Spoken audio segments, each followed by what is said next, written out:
Venga, pues voy a poner las slides, comparto pantalla.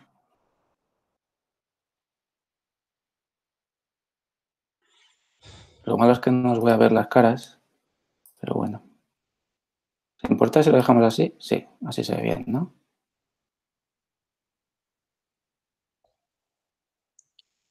Un momento.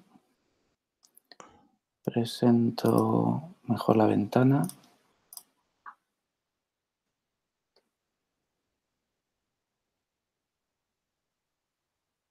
¿Sí? ¿Ok? Vale. Entonces, pues nada, yo le conté a Pablo hace tiempo que tenía una iniciativa que se llama Functional Hub, que era un grupo de unos cuantos que hemos aprendido programación funcional por las duras, es decir, a base de cabezazos, y lo que pretendíamos era un poco contar a otros lo que hemos aprendido y cómo aprenderlo de forma un poco más práctica. La razón por la que siempre he dicho que no a Pablo de ir a daros un curso completo, es porque la formación que damos nosotros o nuestro alma es dar formación práctica, ¿vale?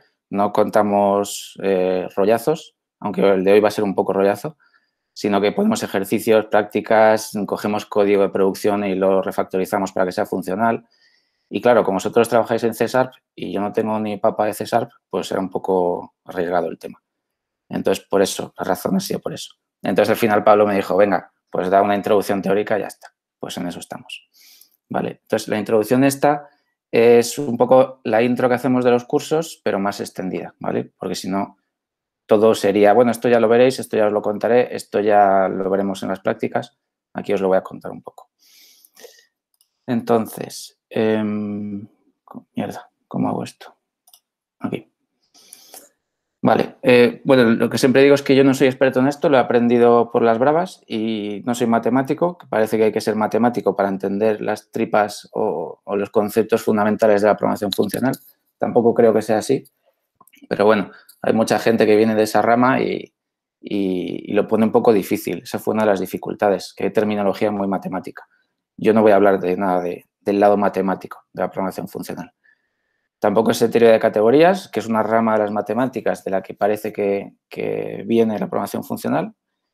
Y lo que diga, pues bueno, ponerlo en tela de juicio porque me puedo columpiar, ¿vale? Como yo lo he aprendido por el lado práctico, no sé si es realmente teóricamente correcto o no. Así que algunas cosas sí, otras no. Vale, la gente que lleva tiempo en esto, ¿qué dice sobre la programación funcional? Pues aquí os he cogido unas cuantas citas de gente que tengo más o menos respeto. Podría haber puesto una cita de Pablo, pero no ha dicho nada, así que... a ver, el Simon Peyton Jones este es un tío que lleva un montón de años en programación funcional y lo que nos viene a decir es que casi todos los lenguajes de hoy han cogido ideas de la programación funcional que llevan años, están en el pasado. Y que si queremos saber lo que nos van a traer los lenguajes funcionales o los lenguajes del futuro, los lenguajes mainstream del futuro, pues es básicamente lo que tienen los lenguajes funcionales hoy. ¿Vale? Un momento. Aquí. Y bueno, el tío Bob este, que tampoco es de mi devoción, la verdad, pero bueno, también es otro de los que promulga que la programación funcional es algo importante, aunque es un tío muy orientado a objetos, pero bueno. Y aquí vienen los pesos pesados, ¿vale? Peter Norvig es es el director de investigación en Google, que es de los que participó en la creación de Common Lisp, un lenguaje funcional de hace un montón de años. Y fijaros lo que dice, aunque él ha creado Common Lisp, un lenguaje funcional, nos dice que la mejor forma de aprenderlo es con tu lenguaje, con el que estés usando, ¿vale? Luego hablaremos más sobre esto, sobre lenguajes. Y aquí el dios Carmack, que Pablo también le tendrá en un pedestal, pues te dice que da igual en qué lenguaje programes, si lo haces con estilo funcional te va a dar beneficios. Vale, entonces, básicamente, esta gente te viene a decir que, oye, que tengas en el radar el mundo funcional porque sí que tiene su utilidad, ¿vale? No es una bala de plata, pero la tiene. Yo a veces utilizo bueno, no os he dicho que me cortéis cuando queráis, ¿eh? Que os desmuteáis y decís cualquier cosa. Yo no os veo la cara porque estoy con la presentación, pero en ese momento corto. Vale, suelo utilizar esta imagen un poco de chascarrillo porque parece así que la programación funcional es lo siguiente que tenéis que aprender después de la programación orientada a objetos. Bueno, podría ser, pero es bastante falsa, porque la programación funcional no es algo posterior a la programación orientada a objetos, ni siquiera es posterior a la procedural. Es algo que tiene muchos, muchos años. Tantos años, bueno, tendrá muchos más años que algunos de vosotros.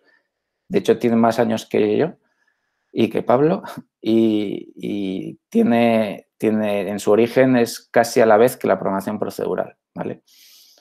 De hecho, si os interesa este tema, entender cuándo surgió la programación funcional y por qué parece que no se ha oído durante muchos años y ahora de repente se escucha un montón, pues di esta charla hace un tiempo que era sobre un paper, pero bueno, no habla de los tripas del paper. Y bueno, si os interesa, echarle un vistazo porque me documenté un montón. Es sobre historia de la programación prácticamente, de la programación funcional. Entonces, bueno, y si queréis darla a conocer, que tengo la triste cifra de 123 visitas, que es muy triste, pues mejor, ¿vale? Vale, entonces, la programación funcional, si no es el último paso, ¿qué es? Pues, como os decía, es uno de los primeros enfoques que se inventó en la programación y yo lo veo como el monolito de 2001 Odisea en el espacio. Ha estado ahí durante un montón de tiempo, a veces de forma desapercibida. ¿Y qué ha hecho durante este tiempo? Pues influirnos. Nos ha influido aunque no fuésemos conscientes de ello. Y de hecho aquí se ve un poco qué lenguajes se han ido creando en cada década. Y si nos fijamos, a partir de los años 80-90, muchos lenguajes de los que han ido saliendo incorporaban características funcionales, ¿vale? Era multiparadigma. Podías programar tanto en procedural, imperativo o orientado a objetos y podías programar en funcional, con mayores o menores limitaciones, ¿vale? Lenguajes funcionales no han surgido muchos porque viene del mundo académico y no sé la razón por la que no surgen como setas. Y lenguajes imperativos, pues ha habido muchos al principio, pero fijaros que eso, a partir de los años 90, casi todos los lenguajes que surgen tienen algún toque funcional o multiparadigma. Y aparte de los lenguajes en sí mismos, nos ha influenciado mucho en tecnologías. Por ejemplo, Spark y todo el mundo del procesamiento Big Data se basa en conceptos funcionales, ¿vale? Aunque luego por detrás no haya un lenguaje funcional, pero la teoría o la esencia son lenguajes funcionales.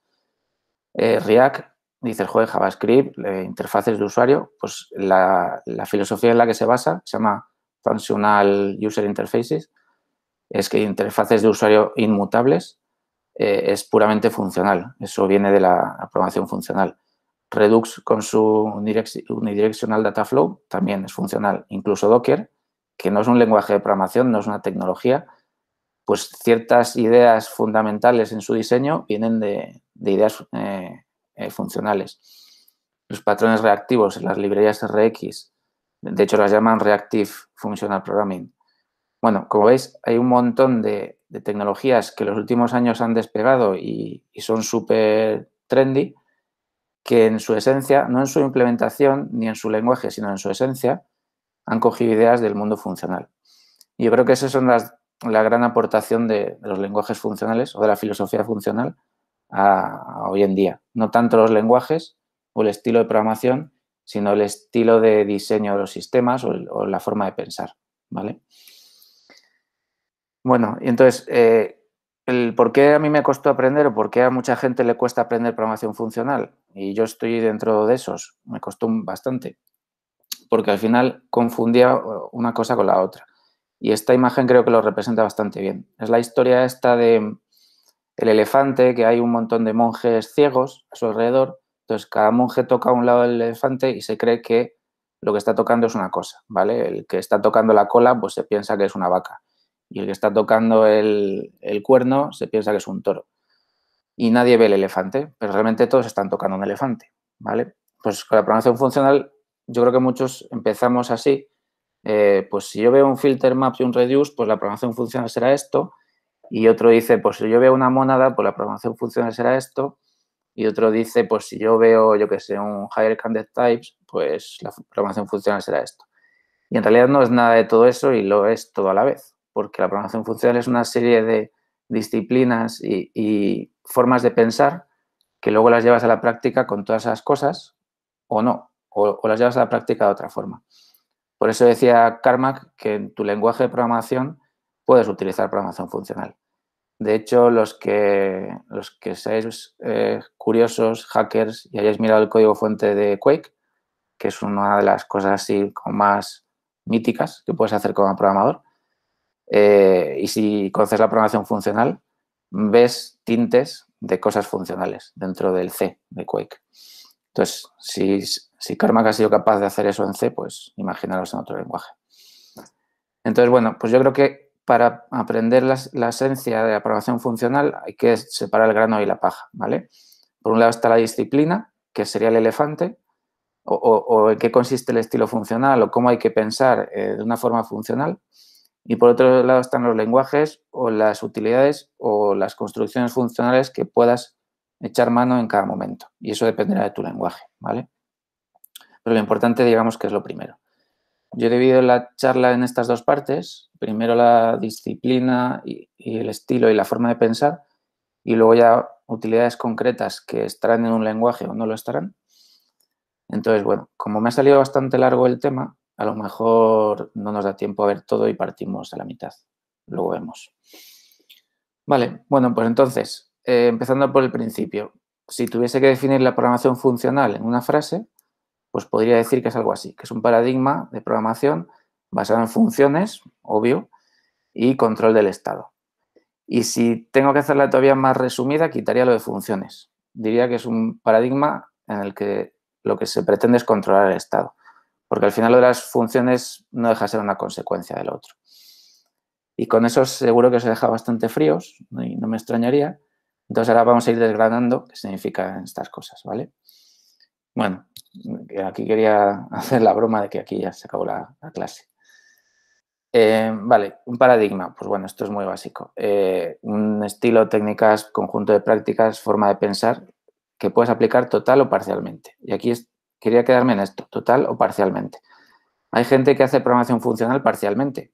Vale, pues es programación funcional, pues eso, en los sitios donde la estés haciendo. Porque quieres, porque tu lenguaje no te da más o porque no sabes más, pero es eso. Y la gente que viene de lenguajes puros, funcionales puros, rollo Lisp, Haskell y cosas de estas, pues dice que eso no vale, que eso no es programación funcional, porque, claro, porque si no lo haces en todos los sitios, bueno, pues aquí esto es otro típico fuego de la comunidad en la que nos enzarzamos unos con otros, diciendo que sí o que no. Para mí es un poco irrelevante. Si lo aplicas en un sitio y te resulta útil, pues bien está, ¿vale? Entonces, en la definición habla de funciones. ¿Qué pensamos cuando hablamos de funciones? Pues pensamos en cosas así, ¿no? Pues al final es un código que hace algo, a ser posible que solo haga una cosa, que recibe parámetros y retorna un valor, ¿vale? Pues cuando hablamos de funciones en programación funcional, son funciones como esta, parecidas, pero en esencia lo que queremos llegar es a funciones como esta, ¿vale? Funciones con las características de una función matemática, que puede asustar un poco, pero no es tan difícil. Seguro que hay funciones vuestras de código César que son como estas. Entonces, ¿qué características tiene una función matemática? Bueno, y en programación funcional se le llama función pura. Pues tiene estas 4 características, ¿vale? Vamos a ir una por una. La primera característica de una función matemática o pura es la transparencia referencial. Significa que si tú pasas un valor y te da, si tú pasas una serie de parámetros y te da un valor, la siguiente vez que la llames pasando esos mismos parámetros, te queda el mismo valor, ¿vale? Y así infinito. Ejemplos de funciones que cumplen esta característica, pues las he puesto aquí a la izquierda, ¿vale? La función sumar, calcular un checksum, validar un IBAN, pues todo eso, lógicamente, si yo paso las mismas entradas, me da las mismas salidas. Funciones que no cumplen esta característica, pues fijaros las otras. La función que te da la fecha del sistema, la función que te calcula un número random, la función que te da un objeto de usuario, un modelo user a partir de un identificador. ¿Alguien sabría decirme por qué la última no cumple con la característica? Porque Porque No digo, potencialmente podría la base de datos ser afectada desde otro lado y no tiene por qué ser el mismo ID. O sea, quiero decir, ese ID puede desaparecer como referencia válida. Efectivamente, porque la base de datos está fuera de tu control, que hablaremos ahora de eso. Entonces, fijaros que en la programación funcional directamente estas tres funciones de la derecha estarían prohibidas. Ostras, como que suena a que son bastante útiles y comunes, ¿no? Y solo podrías utilizar funciones como las de la izquierda. Vale, pero esta es una de las características. Vamos a por más características. Leche, no le he dado aquí. Vale. Además de eso, tienen que ser completas. ¿Qué significa que una función sea completa? Que siempre produzca salida para cualquier posible entrada. Entonces, bueno, pues otra vez os he puesto las mismas, ¿vale? Como ejemplos de funciones que sí que son completas. Hay un checksum MD5 para cualquier posible valor. Cualquier IBAN es correcto, válido o inválido. No puede haber un IBAN que no sea ninguno de los dos. Pero fijaros en las condiciones que he puesto a la derecha. Si una función lanza excepciones, no es completa. Si no retorna nada, lo que se llamaba un procedimiento, no es completo. Y si no retorna nunca, la llamas y se queda ahí para siempre, tampoco es completa. Otro ejemplo. ¿A alguien se le ocurre una función que no retorne nunca? El bucle de mensajes de... Vamos, que se muere solo cuando acabe el proceso, algo así. Eso es. Un game loop de un videojuego. Eso. A Pablo le molan los videojuegos. Sí. Una pregunta, si se Sí. pueden hacer. ¿Las excepciones por qué entrarían ahí? No es que nos gusten, las hemos abusado durante mucho tiempo y ya las usamos menos, y sí, pero no deja de ser una especie de variante de un valor de retorno, ¿no? Sí, porque la programación funcional, y ahora lo veremos, se basa en ir encadenando los resultados, los retornos de unas funciones con las entradas de las siguientes. Entonces, en el momento en que lanzas una excepción, no tienes un retorno, tienes un catch que te rompe el flujo y hay otros mecanismos para hacer lo mismo en programación funcional sin excepciones, ¿vale? Pero bueno, estamos todavía a un nivel como muy, muy filosófico, ¿eh? Luego a lo mejor pues hay formas de hacer programación funcional con excepciones, aunque romperíamos con esta regla, ¿vale? Venga. Otra característica que necesitan nuestras funciones para considerarse puras, que no produzcan ningún efecto secundario o colateral de estos o como se llame. Ningún cambio observable fuera del ámbito de la función. Es decir, la función lo único que puede hacer es leer de sus parámetros, leer de cosas que estén fuera del ámbito de la función, pero no pueden hacer ningún cambio. Pongo lo de observable porque los puristas de la programación funcional dicen que, bueno, que si tu función hace algún cambio que no es observable, es decir, que tú no puedes saber ni acceder a esa cosa que ha cambiado, pues bueno, pues como no te enteras y nunca te vas a enterar, te da igual. Pero bueno, que nos quedemos con la idea de que una función no podría modificar nada de fuera de su ámbito. Cosas que podrían ser, pues escribir en variables que no sean locales, es decir, mutar variables que no sean locales, mutar cosas que estén fuera de la función, incluso alterar los parámetros si se pasasen por referencia, ¿vale? Os pongo las tres funciones de antes como ejemplos de funciones puras y os pongo otras tres de funciones impuras que producen efectos. Escribir en base de datos, obviamente, escribir en un fichero también y conectarnos a un socket. ¿Por qué? Porque estamos produciendo un efecto fuera de nuestra función. Quién sabe si al conectarnos a ese socket estamos, yo qué sé, haciendo que el resto de networking del servidor vaya más lento y eso produce que una condición de carrera, yo qué sé, que un algoritmo falle, ¿vale? Entonces, esta es otra característica. Y la última es, esto es más una característica que te tiene que ofrecer el lenguaje, más que de las funciones puras que escribáis vosotros, pero es que vuestras funciones sean ciudadanos de primera clase y con eso quiero decir que con las funciones puedes hacer lo mismo que haces con los datos. ¿Y qué haces con los datos? Pues los almacenas en variables y constantes, ¿vale? Así que tienes que ser capaz de almacenar una función en una variable o en una constante. Ojo, una función, no lo que retorna una función, que es distinto, ¿vale? Lo que retorna una función es un dato, pero nosotros queremos guardar la función en sí misma, ¿vale? ¿A alguien se le ocurre qué es esto de guardar una función en una constante?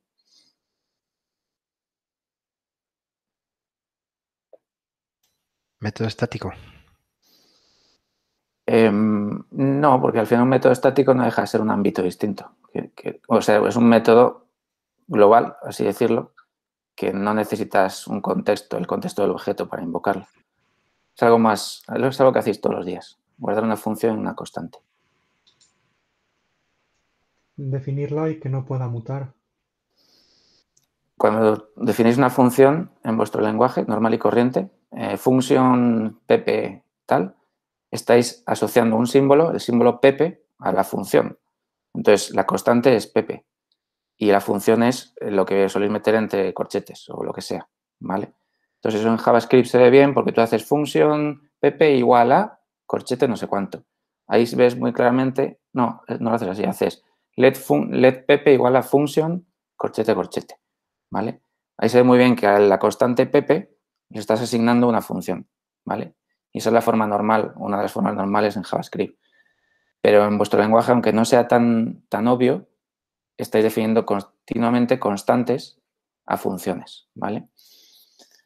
Vale, otra cosa que podríais hacer o que vuestro lenguaje os debería permitir hacer, pasar funciones como parámetros. Esto, si hacéis código asíncrono, lo habréis hecho 1000 veces. Esto es un callback, ¿vale? Y se hacía desde la época de C con los punteros a funciones. Retornar funciones desde funciones. Aquí ya se pone interesante la cosa. ¿Cuántos de vosotros habéis retornado una función desde una función? No, mira, aquí ya... Entonces ya sabéis esto, joder. Se pueden hacer cosas chulas, retornando funciones desde funciones. A veces el patrón builder hace cosas así. Bueno, luego lo vemos. Y una cosa bastante friki es operar o combinar funciones. Es decir, si yo soy capaz de operar dos números, hacer una operación entre dos números, eso es un tipo de combinación, ¿vale? Número más número me tiene que dar otro número. ¿Por qué no me planteo que función más función me tenga que dar otra función? Esto ya suena como un poco rarillo, ¿no? ¿Alguien ha hecho esto? ¿No? Vale, pues aquí empieza ya lo emocionante.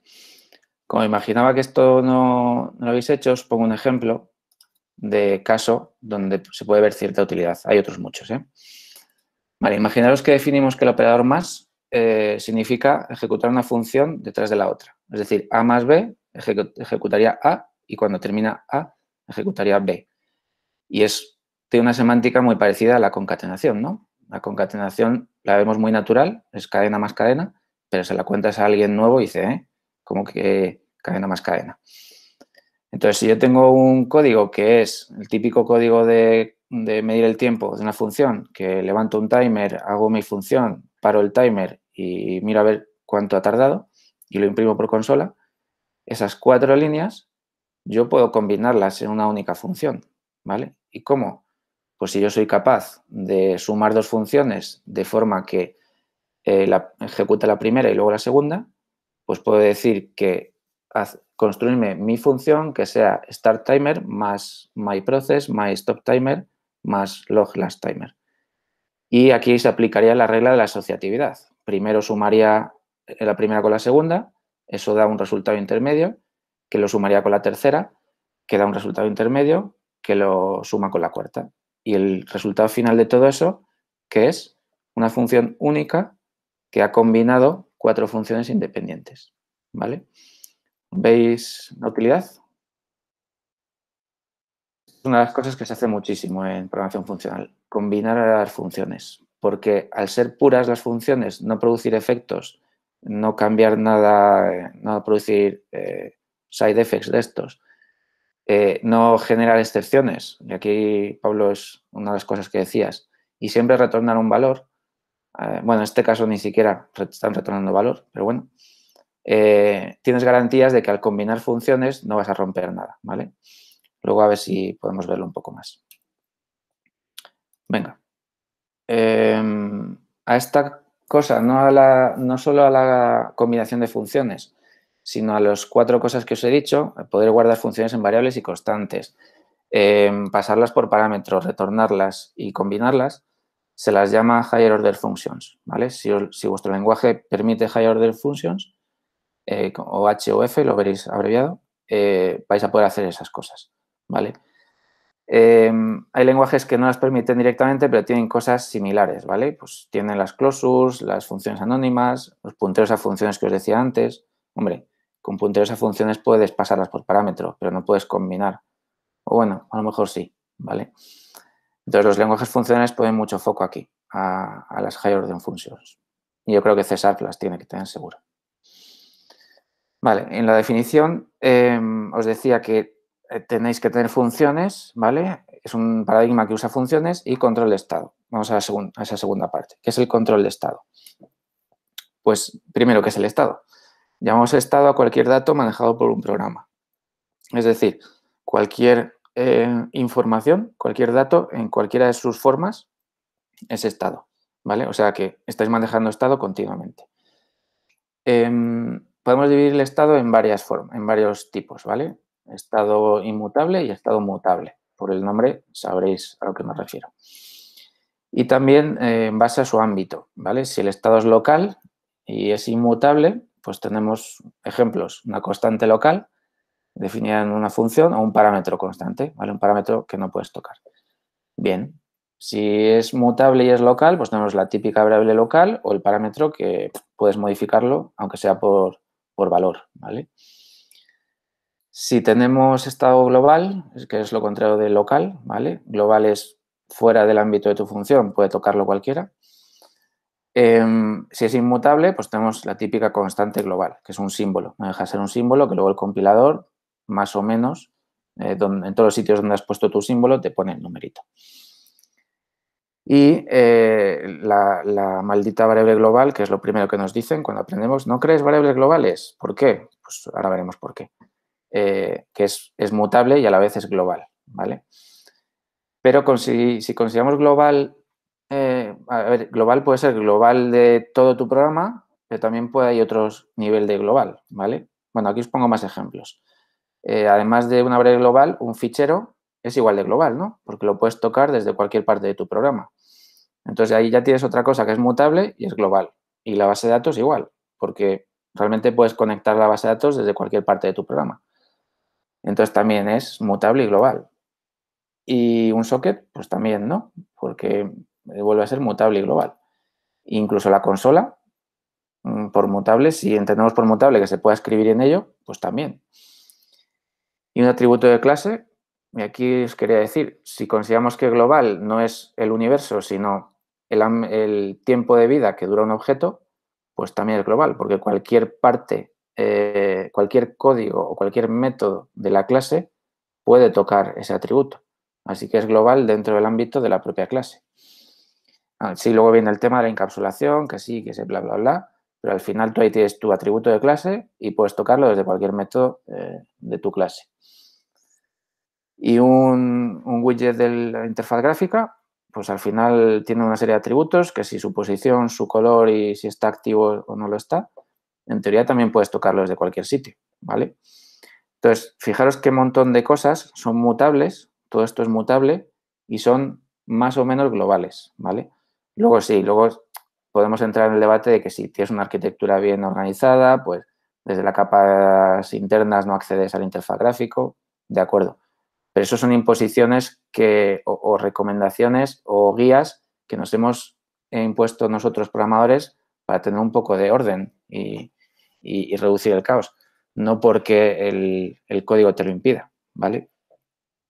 Entonces tenemos un montón de cosas globales y mutables.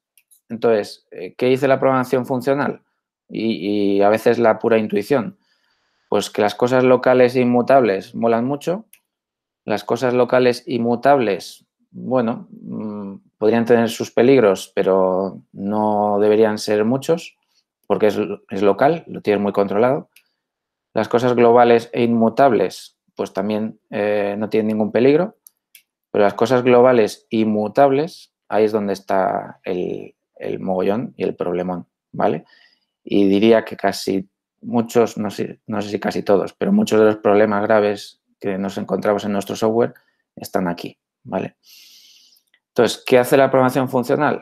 Bueno, pues aparte de que respiremos, porque la realidad es que nos pasamos el día en la caja roja, ¿vale? Nos pasamos el día intentando controlar la caja roja. ¿Qué hace la programación funcional? Pues partir de la premisa de que cuanto más código tengas en esa caja roja, más problemas vas a tener, ¿vale? Y luego decía yo aquí que si nos extrañamos de que las bases de código grandes de software se nos vayan de las manos, si luego la mayoría del código lo tenemos ahí, en el estado el estado global inmutable. Entonces, pues la programación funcional, como decía al principio, intenta controlar el estado mutable y especialmente el estado global, ¿vale? Manteniendo la raya. ¿Y cómo lo hace? Pues lo hace de dos formas. Por un lado, los lenguajes funcionales te lo ponen difícil para que tengas estado global inmutable. Claro, fijaros, si te lo ponen difícil significa que cosas muy cotidianas, muy habituales, muy normales, como acceder a una base de datos, escribir en un fichero, escribir en consola, cosas así tan cotidianas, resulta que te las está poniendo difícil hacerlas, ¿vale? Y por otro lado, lo que hace es darte mecanismos explícitos para que hagas todas esas cosas, ¿vale? Y aquí entran las famosas mónadas, que por ahora no os voy a explicar. Pero te da una serie de mecanismos para que pongas bajo control tu estado global inmutable. Y en el mundo ideal de la programación funcional, lo que tendrías es un programa sin estado de ningún tipo, ¿vale? Y eso es bastante absurdo, luego os lo explicaré. Vale, entonces, llegados a este punto, podríamos tener esta pregunta. Nos podemos hacer una pregunta muy, muy razonable. Y es que si el estado mutable es tan malo, ¿por qué lo llevamos usando desde el origen de la programación? A ver si a alguien se le ocurre. Y me dais un respiro.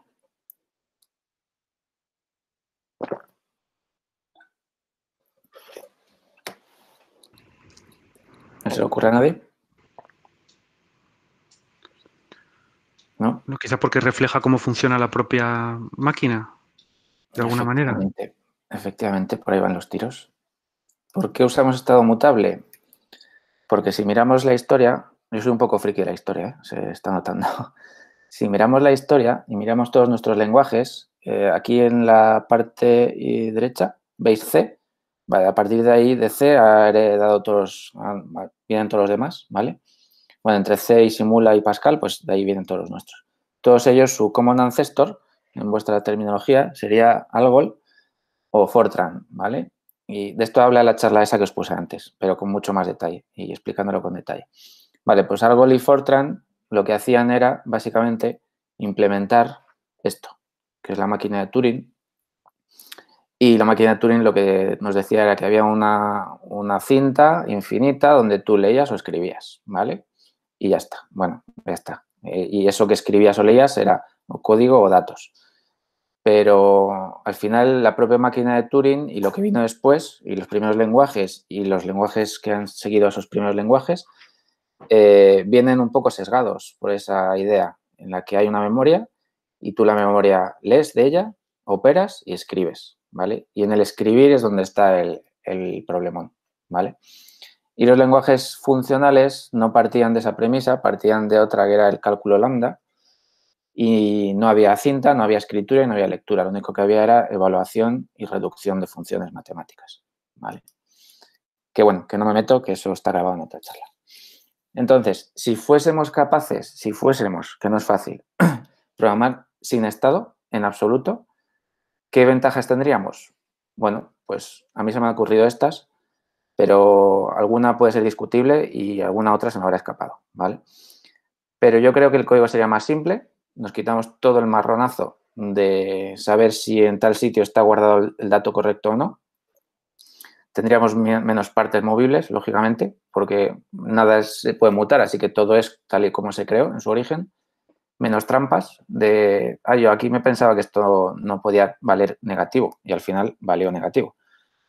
Tenemos un código más, no sé cómo se traduce esto, de reasonable, que es más fácil razonar sobre él, porque como tienes menos partes movibles, pues al final viendo el código no tienes que ir viendo qué va haciendo cada cada línea, sino que tú la puedes inferir. Tenemos un código más paralelizable y esto es una de las grandes ventajas que se le atribuye a la programación funcional, porque todos sabéis que la multiprocessing, no, programación en paralelo, en concurrente, el problema viene cuando haya estado compartido. Entonces, en el momento en que no haya estado, pues todo es paralelizable gratis y sin bloqueos, sin semáforos, que no dejan de ser un mal apaño para la paralelización. El código es más determinista. Efectivamente, las funciones puras, como os puse antes, la que calcula un MD5 siempre te va a dar lo mismo y da igual, porque como no haya estado, nada puede cambiar y nada puede hacer que las cosas funcionen de forma indeterminista. El código es más testeable, es muchísimo o es infinitamente más fácil probar una función pura, sin estado, que una función que conecta a una base de datos, escribe y eso es un infierno. El código tiene menos entropía, porque al final la parte que va ensuciándose muchas veces está relacionada con el estado, ¿vale? Al tener código sin estado, digamos que es más limpio, también es consecuencia de lo anterior que os he dicho. El código es más optimizable. ¿Por qué es más optimizable? Porque el compilador puede tomar mejores decisiones sabiendo que no hay efectos secundarios. Entonces, el compilador dice, mira, si esta función sé que suma y solo suma y no hace nada más, la hago inline cuando me apetezca o hago cosas de esas. Y una cosa y un efecto secundario es que ya no necesitas ni debuguear, porque al final lo que tienes es evaluación de expresiones una detrás de otra. Pero en ningún momento tienes que saber cuánto valen mis variables, porque directamente no hay variables. Pero también esto tendría desventajas si yo programo sin estado. ¿Y cuáles serían? Pues, y ahora si os ocurre alguna más, que seguro que alguna tendréis, la añadimos. Pues la primera desventaja es que los algoritmos tradicionales, o en general diría que cualquier algoritmo, no sé si cualquiera, pero muchos algoritmos son más ineficientes, porque al no poder escribir, hacer modificaciones in place, pues al final tienen que hacer copias de las cosas, ¿vale? También diría que es más difícil, y lo difícil dudaba cuando lo ponía, quizás más antinatural para nosotros, ¿vale? ¿Y por qué? Porque nosotros estamos muy condicionados ya a nuestra forma de pensar, en la que siempre pensamos en qué variables necesito, de dónde tengo que leer y de dónde tengo que escribir, ¿vale? Y yo me he dado cuenta enseñando programación a gente que no ha aprendido todavía y que les cuesta un montón el concepto de variable, aunque nosotros ya ni nos acordaremos de eso. Y especialmente la gente que viene del mundo financiero. Y aunque no sabéis cuál es no es un lenguaje, pero bueno, el entorno funcional más usado del mundo. A ver si lo adivina alguien. Supongo que Excel. Efectivamente. Excel cumple con todas esas normas que os decía, que pues no hay estado, no hay efectos secundarios, pues todo es determinista. De hecho, la gente que sabe Excel, cuando le enseñas programación, dicen, ¿cómo que puedo cambiar una variable? Se vuelven un poco locos. Entonces, para nosotros, para los que llevamos tiempo programando, sí que puede ser más antinatural y difícil aprender a programar sin estado. Y lo vemos como una limitación innecesaria. Pero la programación funcional te dice que esa limitación es cierto que te trae problemas o te trae, pues eso, limitaciones, te ata de pies y manos, pero trae muchos más beneficios que perjuicios, ¿vale? Vale, ¿qué más? Si programas sin estado o ya en programación funcional, pues para mí que a veces te puedes flipar demasiado. Hay un algoritmo que es súper básico, que lo puedes hacer con estado y si te pones ahí en modo ya talibán, dices, no, esto lo hago yo, vamos. Aquí pongo una mónada que además llama a un no sé qué, lo paso por un funtor y mira qué bonito me ha quedado. Pues chico, oye, que con una variable te valía, ¿eh? Que no hace falta mucho más. Vale. Otro, dependiendo de dónde caigáis, pues si programas en funcional y programas sin estado, pues puedes caer en un equipo donde todo el mundo te mira raro y donde realmente estás generando un ruido que podría ser innecesario. Si nadie va a entender tu código y nadie va a ser capaz de mantenerlo y nadie va a ser capaz de continuarlo, pues oye, piénsatelo un poquito, ¿vale? Que esto al final se trata de trade-offs. Y el gran inconveniente de la programación sin estado es que no puedes hacer programas útiles. Y esto sí que ya es como como no sé, como demasiado contundente. Solo puedes hacer calculadoras gigantes. ¿Por qué? Porque al final un programa útil no deja de ser un programa que guarda cosas en base de datos, que presenta cosas en pantalla. Por cierto, la pantalla es estado mutable también. ¿Qué más? Que lee de un socket, de un servidor para yo qué sé. Entonces, si nos quitamos con todo eso, al final nos quedamos con una calculadora gigante que solo sabe llamar a funciones una detrás de otra, desencadenarlas y producir un dato final, ¿vale? Entonces, como la programación funcional queremos hacer cosas útiles, pues hay mecanismos para no erradicar el estado, pero sí controlarlo, ¿vale? Digamos así. Y al controlarlo poder hacer esas cosas que sí que son útiles y nos permiten ir más allá de la calculadora. ¿Vale? Venga, me estoy quedando seco. ¿Alguna duda hasta aquí?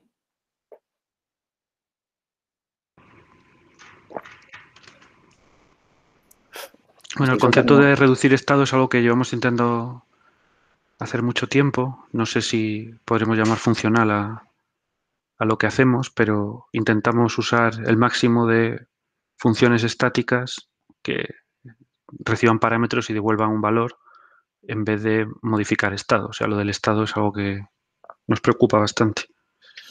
Pues sí. De hecho, esto, a ver, vosotros habéis llegado a esa conclusión y nadie ha dicho, es que como la programación funcional dice que hay que reducir estado, pongámonos a reducir estado. No, habéis llegado a esa conclusión viendo los problemas que os ha generado tener estado. ¿Vale? Entonces, la programación funcional un poco parte de esa idea. Como tiene tantos problemas generar estado, coño, pues intentemos no generarlo. Y después se dieron cuenta de, es que sin estado no hago nada. Vale, pues entonces demos estos mecanismos de control y usémoslo solo donde sea imprescindible. Vale, me he fundido 45 minutos ya. Vamos a tener que hacer una segunda parte. Venga, a ver si acabo por lo menos el primer bloque. Venga. Ah, mira, pues ya había acabado el primer bloque. Con esto queda un poco explicado la esencia de la programación funcional, que según lo que dice Pablo, pues mira, si vosotros reducís estado en todo lo posible, significa que ya estáis siguiendo algunos preceptos o la esencia más pura de la programación funcional, ¿vale? ¿Qué había detrás? O sea, ¿qué había más allá del elefante? ¿Cuál era la cola, los cuernos, la trompa, etcétera, del elefante? Pues una serie de utilidades o características o construcciones que dependiendo del lenguaje las tendrás o no las tendrás, ¿vale? O las tendrás más desarrolladas o menos desarrolladas. O el lenguaje te obligará a usarlas o el lenguaje te dirá, bueno, aquí está eso, úsalo si te apetece o si no, nada, ¿vale? Entonces, las dos primeras las hemos visto, funciones puras. Más que funciones puras, esto debería haberlo llamado Higher Order Functions. ¿Vale? Ya hemos visto en qué consiste y la inmutabilidad también. El lenguaje o la característica que te tiene que ofrecer el lenguaje es que puedas tener constantes y cosas inmutables. Y ahora vamos a ir viendo el resto, ¿vale? Son menos 10. Yo tengo una reunión a las 5. Creo que es un buen momento para dejaros con el caramelo en la boca, ¿verdad? ¿Cómo lo veis? Bien. ¿Bien? Porque si no me voy a poner y luego lo voy a dejar como un poco a la mitad. Entonces, ¿os parece que lo dejemos aquí y, por ejemplo, el lunes que viene, cuando me digáis vosotros, hacemos la segunda parte? Bien. ¿Vale? ¿Os apetece? ¿O Sí, sí. ya con esto vale? No, hombre, falta lo bueno ahora, ¿no? Vale, tampoco es mucho más práctico lo que viene, ¿eh? Pero digamos que sí que son cosas que ya podéis empezar a encontrar en vuestro lenguaje, ¿vale? Lo que hemos hablado hasta ahora era a nivel filosófico, pero no a nivel práctico, ¿vale? Ok, pues vale, pues quitamos esto. ¿Dudas hasta aquí? ¿Alguien ha hecho algo de programación funcional y todo esto? Pues es curioso porque, bueno, tenemos una pieza de software que es como el que vigila que los servidores de Cloud estén levantados, ¿no? Le llamamos el Watchdog. Y cuando lo hice, pues sí que había empezado a leer un poco sobre todo esto que estás comentando, ¿no? Del tema de programación funcional. Y sobre todo es que sí que he visto exactamente lo que has ido mencionando de que al hacer que todas las funciones sean productos, son cajas negras al final, que entra algo, sale algo.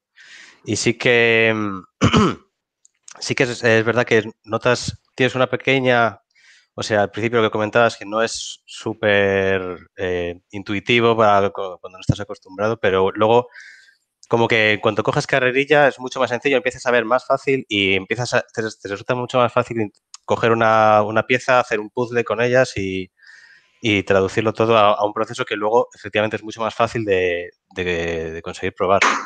Y de hecho, o sea, no lo hice, no ha quedado súper funcional porque tampoco, claro, no era súper, no lo manejaba demasiado.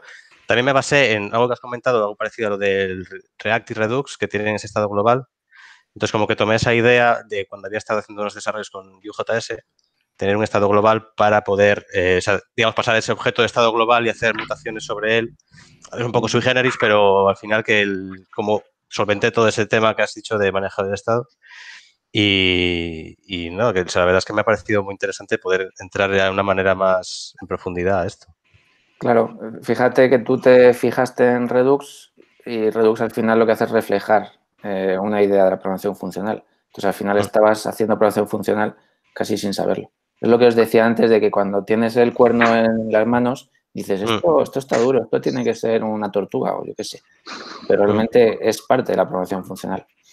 Sí, pero es metido... Perdona, Miguel. No, que bueno, es que considero que la idea de tener, o sea, de que la función sea tonta, entre comillas, las funciones puras que decías, luego te ayuda a quitarte un montón de carga mental de esto que acabo de meter aquí me estará fastidiando, sino que puedes decir, bueno, me puede mandar algo bueno o malo, pero no me va a fastidiar por el medio. Que en C# han metido un montón de cosas en los últimos años, unos cuantos años ya, entre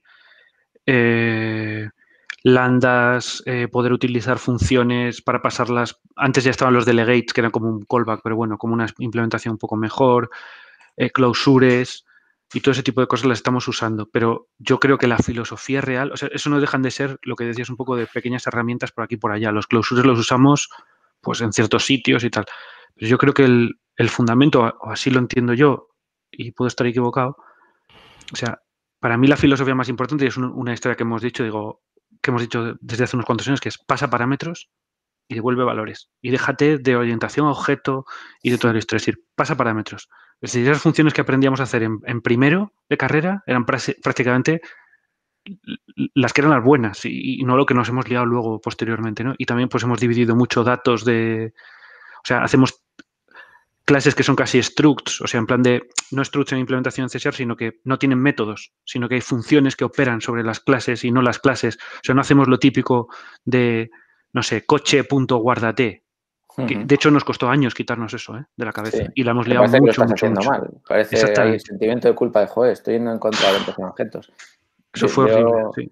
Siempre digo, bueno, creo que lo dije en la charla esa que os puse al principio, que yo me siento engañado porque somos de la época, de la generación en la que la programación funcional parecía que era el camino a seguir y yo durante muchos años me lo creí y me ha costado mucho salir también de eso.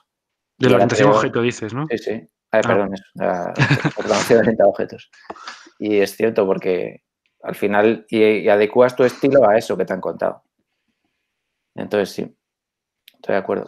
Que, José Manuel, no has hecho, aunque nos quedan ya, yo creo que unos muy pocos minutos, pero que no has hecho presentación de ti mismo al principio y ni yo la he hecho tampoco, así que te podías presentar, aunque sea al final, casi en plan créditos. Bueno, no sé.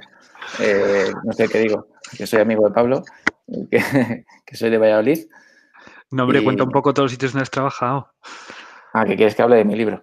Claro, cuenta un poco, sí. Pues a ver, yo llevo, no sé, ¿qué llevo? 25 años desarrollando software. Qué viejo eres. Sí, yo creo que soy de tu quinta, ¿eh? Por eso. Y nada, pues he estado haciendo desde allí en Boecillo una empresa que hacía gestión documental, o sea, software de gestión documental, y luego me pasé, justo en los mismos meses que Pablo fundaba Plastic, yo me pasé a una empresa de videojuegos móviles y ahí es donde nos conocimos. Bueno, de hecho, nos conocimos antes porque un amigo de Pablo de Burgos también era amigo mío de la universidad. Y nada, pues he hecho videojuegos, temas de criptografía, ¿qué más? Pues luego me pasé al mundo móvil, o sea, en los videojuegos eran móviles, luego me pasé al mundo móvil en general. estuve un montón de años. Yo empecé haciendo programación móvil cuando los móviles eran casi blanco y negro, pero tenían, no blanco y negro, pero tenían pantallas de 128 por 128, como un icono de hoy en día. Y se hacían bastante old school, eran programación pues como los videojuegos antiguos, ¿vale? Ahí mirando los bytes y haciendo desplazamientos de bytes a un lado y a otro, cosas de esas. Y luego ya me pasé al mundo más móvil generalista, pues vino el iPhone y ya era más normal, se programaba como una aplicación nativa, más o menos. Y ya desde hace unos años ya estaba un poco aburridillo el mundo móvil y me pasé al mundo data. Y ahora soy CTO de una empresa que hacemos Big Data para el sector inmobiliario, más o menos. Y eso hago. Tampoco, pues nada, que tengo 2 niños muy majos y que Pablo y yo, pues nada, siempre que nos vemos nos echamos los trastos mutuamente. Y nada, y yo, eso es lo que decía al principio, que yo soy fan de Plastic desde el principio. Nunca he podido meterlo en las empresas en las que he trabajado porque tenéis ahí competencia fuerte con Plastic, con Git, perdón. Pero vamos, siempre me ha encantado lo que habéis hecho y cómo lo hacéis, sobre todo. Sois la esperanza de la comunidad. Pero ahora de la que eres CTO, ahí sí puedes meter Plastic, ¿no? Sí, lo que pasa es que luego cuando les digo los costes que supone eso me dicen, pero no hay una alternativa gratuita. Digo, sí, pero es peor. Entonces, ese es el problema. Muy bien, pues oye, muchas gracias por la sesión de hoy, que sé que te ha costado sacar el tiempo y ya encima te has liado tú solo para la segunda, ¿eh? O sea que... Pues hombre, muy fenomenal, pero bien, vamos, pues ya te has liado tú solo. Venga, Vale, que pues, sí, que no os dé el curso práctico de verdad, pero bueno, que salgáis bien. con las ideas un poco asentadas. Ok. Pues muchas nada, nos gracias. vemos el lunes, entonces, ¿queréis?